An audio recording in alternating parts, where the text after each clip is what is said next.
Vipi sasa? Mbona mpaka mimi nakulipa jibu langu?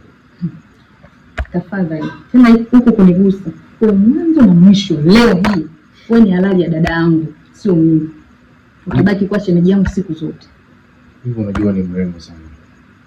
Kila nikikutazama uzuri wako uishi machoni mwangu. Na akili. Jani!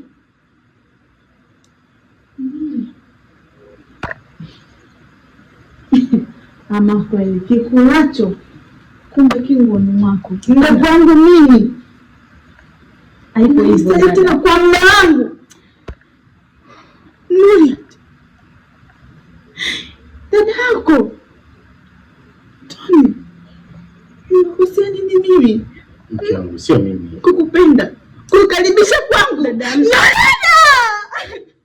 Amna kilichotokea dadangu. Hizo hatukoje. Mimi nakwambia ukweli. Sasa hivi sijali ni usiku, sijali ni saa ngapi. Nuri atondoka. Dada nisamehe. Dada mimi sijafanya chochote. Nakwambia ukweli.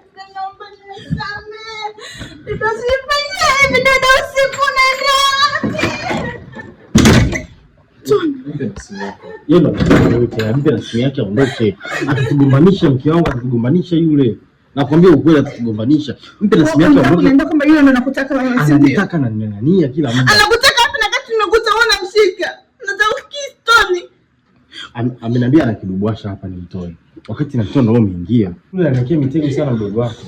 Ni bora nipatie simu yake aondoke. Shika. Shemeji, sitaki kukuwa na huyu. Sitaki kuwa na huyu malaya, si kuwa na huruma hata na ndugu zake. Ni malaya hana huruma hata kwa ndugu yake. Wa kumchiti mimi na kaka yako. Kitu gani ambacho simpati ndugu wangu? Unakosa na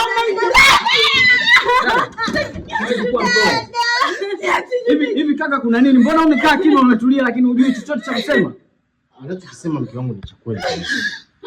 Ndugu yake ananitaka kila siku. Kila kitu. Kwa simu yako wewe naomba uondoke. Yaani ndio kuliko kukumbusha. Hivi kweli unachokifanya? Nimemkuta. Wanakista mdogo. Mimi na moyo gani hapo mdogo wangu? Sitaki.